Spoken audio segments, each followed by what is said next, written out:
ہر عبادت سے برتر عبادت نماز، ساری دولت سے بڑھ کر ہے دولت نماز، ہر عبادت سے برتر عبادت نماز۔ الحمد لله رب العالمين والصلاة والسلام على سيد الأنبياء والمرسلين، أما بعد فأعوذ بالله من الشيطان الرجيم، بسم الله الرحمن الرحيم، الصلاة والسلام عليك يا رسول الله وعلى آلك وأصحابك يا حبيب الله، الصلاة والسلام عليك يا نبي الله وعلى آلك وأصحابك يا نور الله۔ حضور نبی رحمت صلی اللہ تعالی علیہ وآلہ وسلم کا فرمان عالی شان ہے،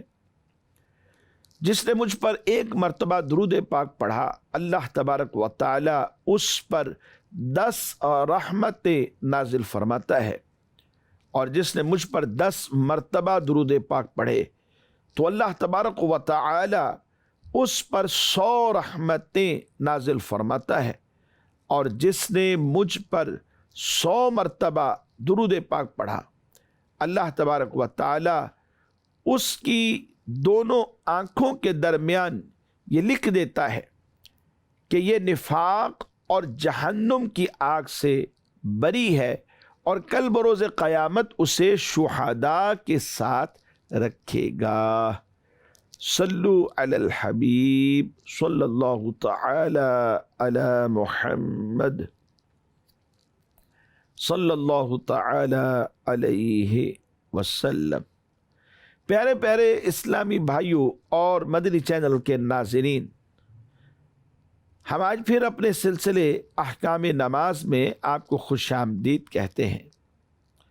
ہو سکے تو اصول ثواب کی خاطر بیان سننے سے پہلے اچھی اچھی نیتیں بھی فرما لیجئے کہ فرمان مصطفیٰ صلی اللہ تعالی علیہ وآلہ وسلم ہے، نیت المؤمن خیر من عملہ، مومن کی نیت اس کے عمل سے بہتر ہے۔ مدنی چینل کے ناظرین، اس پروگرام میں ہم سب سے پہلے فضائل پر بات کرتے ہیں، اور پھر اس کے بعد چند ایک احکام نماز کو شامل سلسلہ کیا جاتا ہے، اور بالکل اس سلسلے کے آخر میں جا کر چند ایک ریکارڈڈ سوال بھی شامل سلسلہ کر دیے جاتے ہیں۔ آئیے آج جو ہم گفتگو کرنے جا رہے ہیں وہ نماز چھوڑنے کے نقصانات کے حوالے سے ہے، اسے سماعت فرمائیے۔ نماز چھوڑنے کے بے شمار نقصانات ہیں، جی ہاں، ہر چیز کا ایک پوزیٹو پہلو ہوتا ہے، فائدے کا بھی پہلو ہوتا ہے، پھر نیگیٹو پہلو بھی ہوتا ہے، نقصان کا پہلو بھی ہوتا ہے۔ تو اسی اعتبار سے جہاں نماز پڑھنے کے فوائد بے شمار ہیں، اسی طرح نماز کو ترک کر دینا، نماز نہ پڑھنا، اس کے نقصانات بھی بے شمار ہیں۔ چند ایک آج کے سلسلے میں عرض کروں گا۔ سب سے پہلے جس نقصان پر ہم بات کرنے جا رہے ہیں، بہت بڑا نقصان ہے، نماز نہ پڑھنا یہ دخول جہنم کا موجب ہے، یعنی جہنم میں داخل ہونے کا یہ سبب بن جاتا ہے، بلکہ جہنمی خود دخول جہنم کا سبب یہ بتلائیں گے کہ ہم نمازی نہیں تھے، ہم نماز نہیں پڑھتے تھے۔ سورہ مدثر میں اللہ تبارک و تعالیٰ کا فرمان عالی شان موجود ہے، الا اصحاب الیمین فی جنات یتساءلون عن المجرمین ما سلککم فی سقر قالوا لم نک من المصلین ولم نک نطعم المسکین وَكُنَّا نَخُوضُ مَعَ الْخَائِضِينَ وَكُنَّا نُكَذِّبُ بِيَوْمِ الدِّينِ حَتَّى أَتَانَا الْيَقِينَ۔ فرمایا مگر دائیں جانب والے جنتوں میں ہوں گے، وہ مجرموں سے سوال کریں گے ما سلککم فی سقر، کہ تمہیں کون سی چیز ایسی ہے کہ جس نے جہنم کے اس طبقے یعنی سقر میں داخل کر دیا؟ تو وہ کیا جواب دیں گے؟ وہ کہیں گے قالوا لم نکو من المصلین، وہ جواب یہ دیں گے کہ ہم نمازی نہیں تھے، یعنی ہم نماز نہیں پڑھتے تھے، نماز کو چھوڑ دیتے تھے، نماز کو ترک کر تھے مسلمان لیکن نماز کو ترک کر دیتے تھے، اس وجہ سے وہ جہنم کی آگ کا ایندھن بنے ہوئے ہیں۔ اور ساتھ میں وہ یہ بھی کہیں گے وَلَمْ نَكُ نُطْعِمُ الْمِسْكِينَ، ہم مسکین کو کھانا نہیں کھلاتے تھے، ہم کھیلنے والوں کے ساتھ مل کر کھیلا کودا کرتے تھے، لہو لعب میں پڑے ہوئے تھے، دنیا میں جس مقصد کے لیے آئے تھے وہ مقصد بھول گئے۔ وَمَا خَلَقْتُ الْجِنَّ وَالْإِنسَ إِلَّا لِيَعْبُدُونَ، کہ انسانوں اور جنات کی جو تخلیق ہے وہ تخلیق تو اللہ کی عبادت کے لیے، اس کی معرفت کے لیے، اس کی پہچان کے لیے ہے، جیسا کہ حضرت امام مجاہد رحمۃ اللہ تعالی علیہ نے عبادت کا یہاں معنی یہ بیان فرمایا کہ اللہ کی معرفت یہاں پر مراد ہے۔ تو اللہ کی عبادت کے لیے، اس کی معرفت کے لیے، اس کی پہچان کے لیے آئے تھے، وہ یکسر اس مقصد عالی سے غافل ہو گئے اور لہو و لعب میں پڑ گئے، کھیل کود میں پڑ گئے۔ وَكُنَّا نُكَذِّبُ بِيَوْمِ الدِّينِ، اور ساتھ میں وہ کہیں گے اور ہم قیامت کے دن کو جھٹلاتے تھے۔ حَتَّى أَتَانَا الْيَقِينَ، یہاں تک کہ ہمیں موت آ گئی، یقین کا دن آ گیا یعنی موت آ گئی، اور ہر ایک کو آنی ہے۔ کل نفس ذائقۃ الموت، ہر نفس نے، ہر جان نے موت کا ذائقہ چکھنا ہے، اور جس کا وقت آخر آئے گا وَلَن يُؤَخِّرَ اللَّهُ نَفْسًا إِذَا جَاءَ أَجَلُهَا، پھر مؤخر نہیں ہوتا، ہر ایک پر موت طاری ہوگی۔ جتنے بھی لوگ آئے ہیں ان میں سے جن کا وقت آخر آیا وہ چلے گئے، اور جن کا بھی وقت آخر نہیں آیا وہ ابھی موجود ہیں، اس دنیا کی لذات میں ہیں، دنیا کے معاملات میں ہیں، اور کئی اللہ کی عبادات میں اپنے وقت کو گزار رہے ہیں۔ وہ سمجھ گئے ہیں کہ ہماری اس دنیا میں آنے کا مقصد حقیقی کیا ہے، اور پھر اس کے مطابق زندگی بسر کرتے ہیں، اور اب تبارک و تعالیٰ انہیں ان کے مقصد میں کامیابی بھی عطا فرماتا ہے۔ تو ان آیات بینات میں جو سورہ مدثر میں ہیں، آپ غور کیجئے کہ جہنمی یہ خود جہنم میں داخل ہونے کا سبب یہ بیان کریں گے کہ ہم نمازی نہیں تھے۔ تو یہاں پر ایک بہت بڑا نقصان ترک نماز کا، نماز کو چھوڑ دینے کا یہ بیان کیا گیا کہ دخول جہنم یعنی جہنم میں داخلہ ہوگا۔ اور پھر دوسرا نقصان، نماز نہ پڑھنا ہر قسم کی سفارش سے محرومی کا ذریعہ بن جاتا ہے۔ اللہ تبارک و تعالی قرآن مجید میں سورہ مدثر میں ہی ارشاد فرماتا ہے فَمَا تَنْفَعُهُمْ شَفَاعَةُ الشَّافِعِينَ، ان بے نمازوں کو کسی قسم کی کوئی سفارش نفع نہیں دے گی۔ لمحہ فکریہ ہے، اور کس قدر خطرناک سزا ہے کہ کل قیامت کے دن کم و بیش علماء نے لکھا کہ 8 قسم کی سفارشیں ہوں گی۔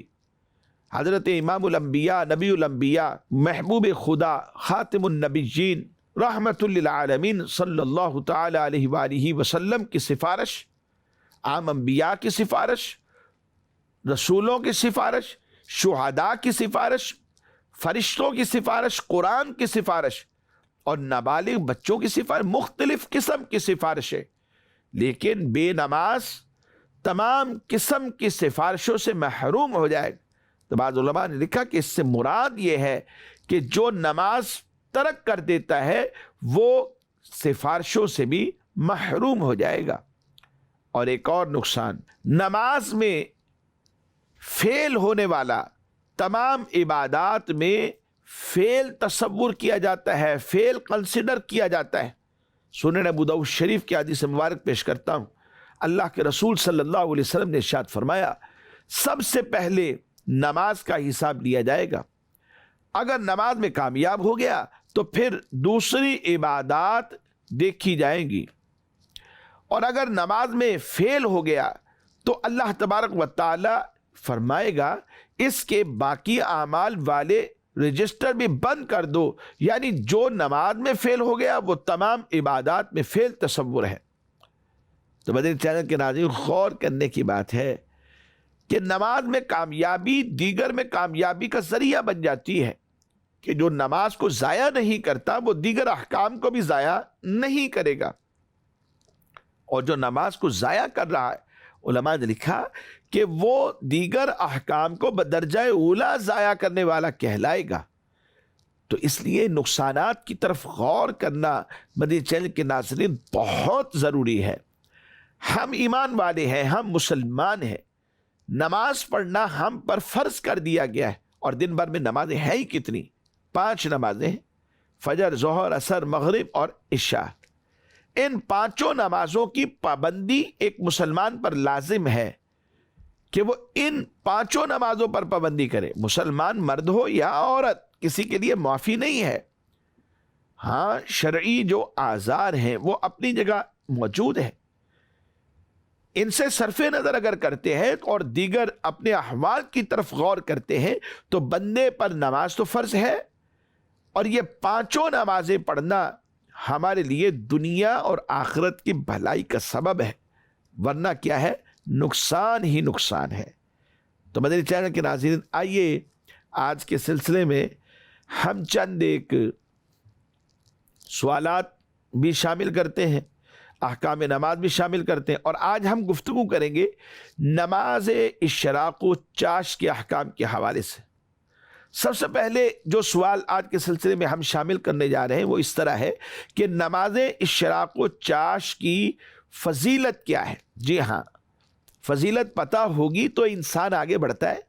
یعنی کسی بھی کام میں بندہ اسی کام کو ٹارگٹ کرتا ہے جس کے بینیفٹس، جس کے جو فوائد ہیں، جس کا جو منافع ہے وہ بندے کے سامنے ہوتا ہے کہ بھئی اس میں منافع ہے.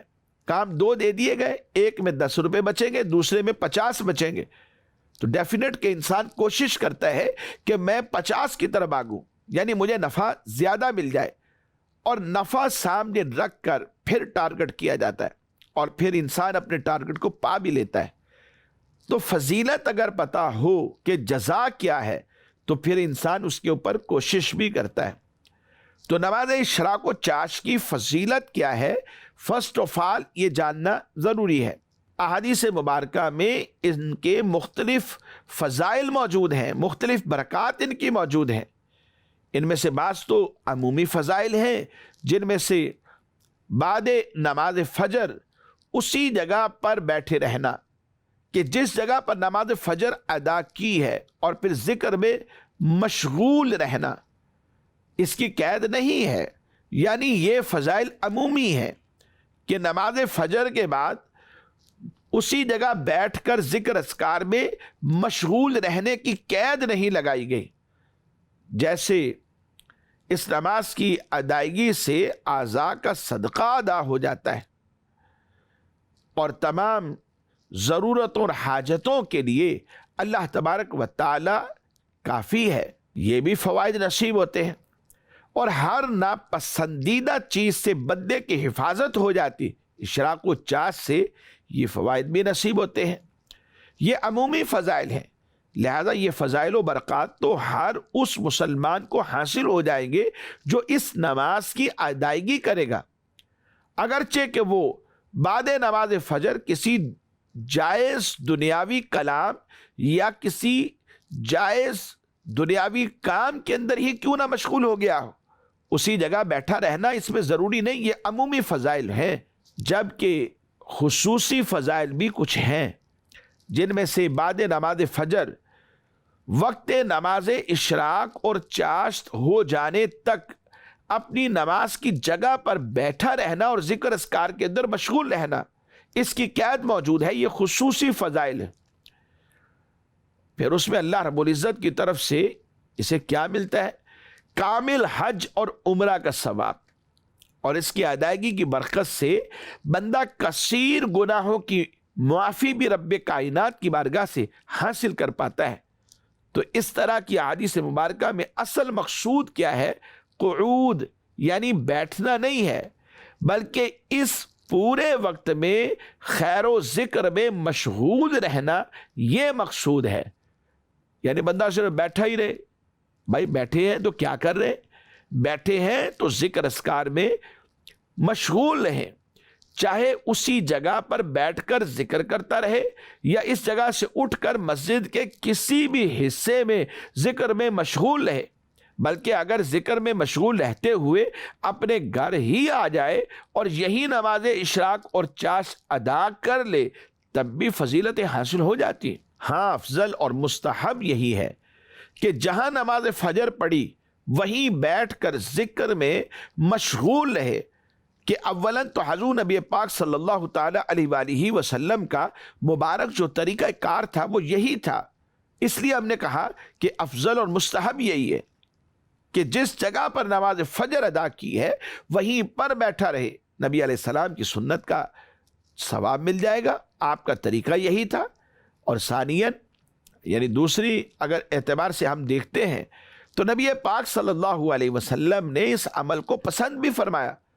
اور اگر تیسری صورت کو اگر ہم ذہن میں رکھیں کہ بعد نماز فجر اسی جگہ پر بیٹھ کر ذکر میں مشغول رہنا، یہ خود مستقل طور پر ایک مستحب اور ایک مندوب عمل ہے، ایک جائز عمل ہے، ایک اچھا عمل ہے کہ وہیں بیٹھ کر اللہ کا ذکر کر رہے ہیں، تلاوت قرآن کر رہے ہیں، ذکر اذکار میں مشغول ہیں، اوراد و وظائف پڑھ رہے ہیں، اللہ کی تسبیح کر رہے ہیں، تو یہ ایک مندوب و مستحب عمل ہے۔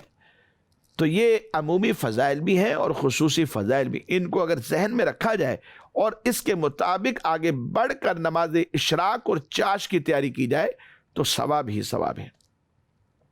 مزید ایک سوال شامل سلسلہ کرتے ہیں، یہ جو نماز اشراق اور چاشت ہے ان کی شرعی حیثیت کیا ہے؟ اس حوالے سے ہمارے علماء نے یہ لکھا کہ حق یہ ہے کہ یہ دونوں نمازیں ہیں، اشراق ہو یا چاشت ہو، یہ سنت مستحبہ ہیں۔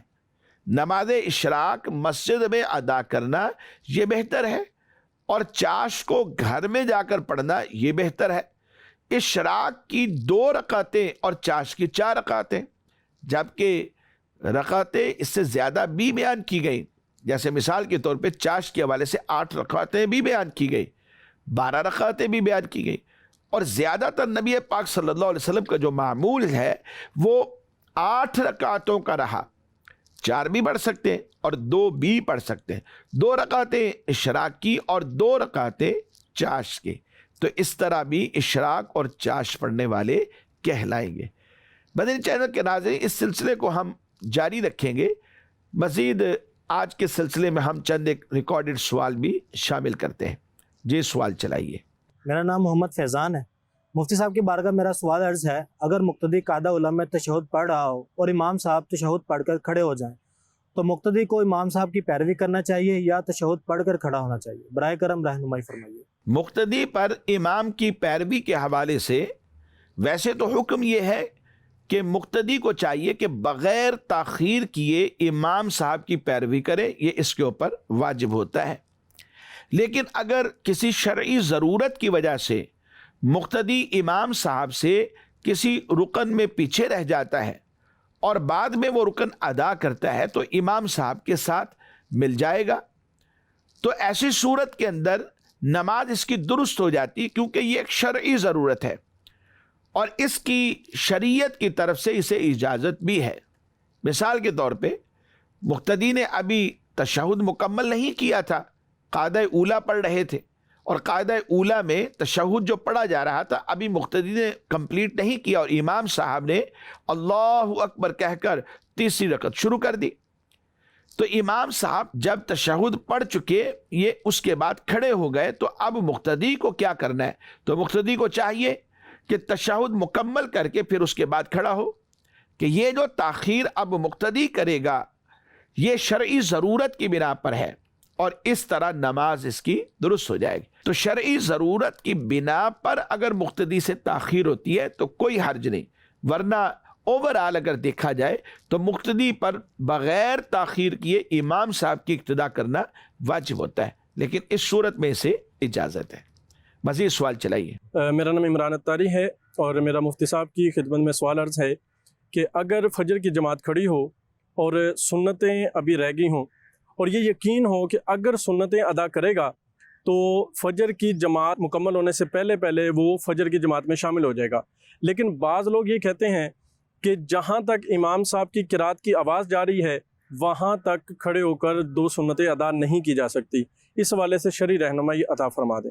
بعض لوگوں کا یہ کہنا کہ جہاں تک امام کی قرات کی آواز جاتی ہے وہاں تک مقتدی سنتیں ادا نہیں کر سکتا نماز فجر کے حوالے سے، جہاں شریعت مطہرہ نے ہمیں رخصت دی ہے، تو اس میں یہ بعض لوگوں کا یہ جو قول بیان کیا جا رہا ہے یہ کوئی شرعی معیار یا کوئی شرعی تحدید نہیں ہے، بلکہ جب دوران جماعت سنتیں ادا کرنی ہو تو پھر ایسی صورت میں حکم یہ ہے کہ مسجد سے باہر ہی ادا کر لے۔ مثال کے طور پہ اپنے گھر میں پڑھ کر آئے، یا جماعت والی جو جگہ ہے جس جگہ پر جماعت ہو رہی ہے اس جگہ سے ہٹ کر مسجد ہی میں کسی دوسرے حصے کے اندر پڑھ لے۔ مثال کے طور پر اندرونی احاطے کے اندر اگر جماعت قائم ہے تو یہ سنتیں باہر برآمدے میں کیا آ کر پڑھ لے، صحن یا ستون وغیرہ کی آڑ میں آ کر پڑھ لے، یا کسی بھی انداز میں جماعت سے بالکل الگ اور ہٹ کر پڑھ لے، یہ اس کے لیے حکم ہے۔ تو یہ کوئی شرعی معیار یا تحدید نہیں ہے جو بعض لوگوں کا کہنا یہاں پر شیئر کیا گیا ہے کہ جہاں تک امام صاحب کی قرات کی آواز جاتی ہو وہاں تک مقتدی سنتیں ادا کر ہی نہیں سکتا۔ اب آج کل تو ہماری مساجد کے اندر اسپیکر کے اوپر جماعت ہو رہی ہوتی، مائک کا استعمال ہوتا ہے، تو اب یہ آواز تو مسجد سے باہر جا رہی ہوتی، اس کا مطلب کیا ہے کہ مقتدی سنتیں پڑھے گا ہی نہیں۔ تو ایسی کوئی بات نہیں ہے، یہ کوئی شرعی معیار یا کوئی شرعی تحدید نہیں ہے۔ مزید سوال چلائیے۔ میرا نام محمد احمد ہے۔ میرا مفتی صاحب سے سوال ہے کہ نماز کی آخری رکعت یا قعدہ میں تشہد کے بعد درود شریف پڑھنے کی شرعی حیثیت کیا ہے؟ نماز کے آخری قعدہ میں جو ہم تشہد کے بعد درود پاک پڑھتے ہیں یہ پڑھنا احناف کے نزدیک سنت مؤکدہ ہے، فرض یا واجب نہیں ہے۔ اور سنت مؤکدہ کا سٹیٹس جان لیجئے، بلا عذر ایک بار چھوڑ دینا یہ اساءت ہے، برا ہے، اور اگر اس کی عادت بنا لی جائے تو پھر یہ گناہ ہے۔ یہی موقف حضرت امام مالک رحمۃ اللہ تعالیٰ علیہ اور یہی موقف حضرت امام احمد بن حنبل رحمۃ اللہ تعالیٰ علیہ کا ہے، اور ہمارے جمہور فقہاء کرام بھی اسی کے قائل ہیں۔ تو جو درود پڑھا جاتا ہے یہ درود پڑھنا احناف کے نزدیک سنت مؤکدہ ہے۔ اچھا، اس میں بھی مختار اور افضل یہ ہے کہ جہاں درود پڑھا جا رہا ہے یہ درود ابراہیمی پڑھا جائے، کیونکہ اللہ کے رسول صلی اللہ تعالیٰ علیہ وآلہ وسلم نے درود ابراہیمی پڑھنے کی تعلیم ہمیں ارشاد فرمائی ہے۔ مدنی چینل کے ناظرین، ہمارے آج کے سلسلے کا وقت اختتام کو پہنچا۔